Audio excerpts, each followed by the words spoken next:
As-tu eu la chance de vivre un voyage hors du commun qui a remis tes croyances en doute ou qui t'a chamboulé? C'est ce dont je vais te parler dans cet épisode.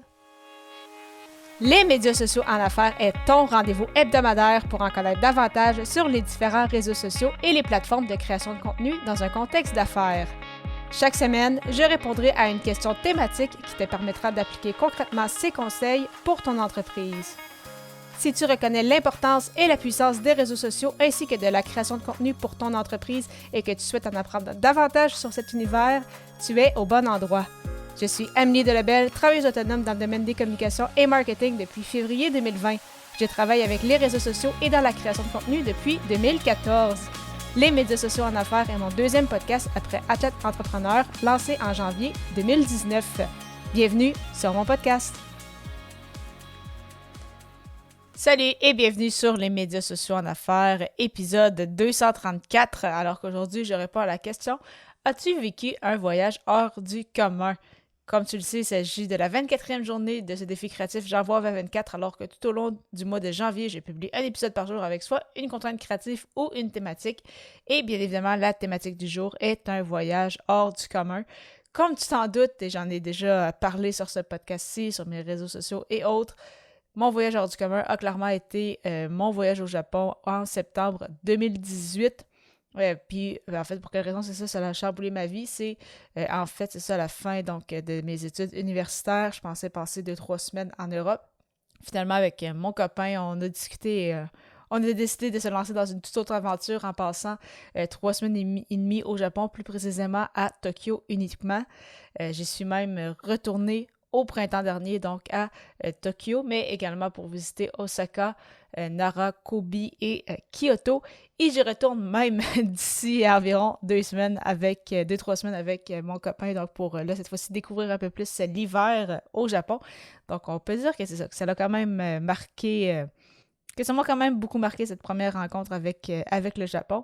Et pourquoi en fait ça m'a autant chamboulé, c'est que c'est vraiment parce que j'ai réalisé que je voulais continuer de travailler en voyageant. Donc, de mon côté, ça ne faisait pas de sens de prendre des vacances pour partir en voyage, dans le sens que tant que je pouvais être en mesure de travailler, donc d'avoir accès à Internet, en fait, je pouvais travailler de n'importe où dans le monde. Donc, bien évidemment, avec un horaire différent de quand on est... quand on est à la maison, mais que c'est ça, que c'était bien possible de travailler même en voyageant. Donc, tu adaptes un peu ton horaire en conséquence, mais tu es capable de voyager, de découvrir une nouvelle culture, tout en travaillant quand même pour quand même avoir un certain roulement. Donc, c'est ça. Ça m'a vraiment réalisé en fait que je voulais être à mon compte et que si je restais en entreprise avant de pouvoir profiter de 4 semaines de congés consécutifs, ça allait me prendre facilement une dizaine d'années si j'en avais un jour l'occasion, parce que je sais qu'il y en a qui, même après plusieurs années destinées aux entreprises, ne peuvent pas prendre 4 semaines de congés consécutifs. Donc, je me disais, OK, ce n'est pas la dernière fois de ma vie que je vais partir aussi longtemps au Japon. Donc, c'est entre autres ce qui m'a grandement motivé, c'est ça, à me rebalancer à mon compte le 14 février 2020, comme tu le sais. Et vraiment, c'est sûr qu'il y a eu la pandémie qui nous a ralenti dans les dernières années, mais vraiment à partir au minimum un mois par année, probablement souvent en Asie pour les prochaines années. C'est clairement quelque chose que je veux continuer de faire. Donc, vraiment, ça a un peu changé ma façon de voir aussi les voyages, parce qu'avant, je me voyais plus, c'est ça, voyager en Europe, puis comme tout est proche, tout est près l'un de l'autre, eh bien, je me voyais plus passer quelques journées à un endroit, me déplacer, changer de pays, visiter, encore là, différentes cultures, différents endroits.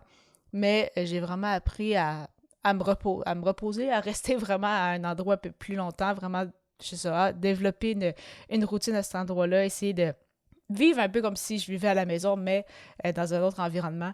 Donc, c'est vraiment une façon de voyager que j'apprécie beaucoup et c'est pourquoi, justement, dans les prochaines semaines, on retourne justement à Osaka, pas dans le même hôtel où est-ce qu'on était resté l'année dernière, mais quand même dans la même ville puisqu'on avait vraiment adoré ça.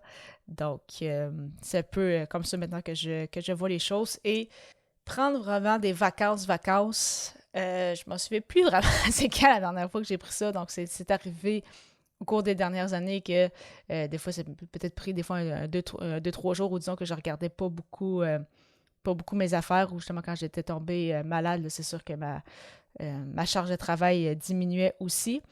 Mais en même temps, pour le moment, je vois moins l'intérêt de prendre vraiment des vacances, des arrêts complets. Pour moi, le plus important, c'est vraiment de faire des voyages plus que de prendre des vacances. Mais tu sais, je modifie mon horaire en conséquence pour quand même pas me retrouver non plus avec des semaines de 50 heures à l'année longue, parce que ça aussi, je sais que ça ne fonctionnerait pas. Donc, tout est une question d'équilibre. Tu souhaites avoir un moment avec moi pour parler de voyage et de création de contenu? Si oui, simplement prendre rendez-vous gratuitement au amiedelebel.com/consultation. Et j'ai hâte de te retrouver à l'épisode 235 alors que le sujet sera « Quelle est ta citation préférée? » À très bientôt!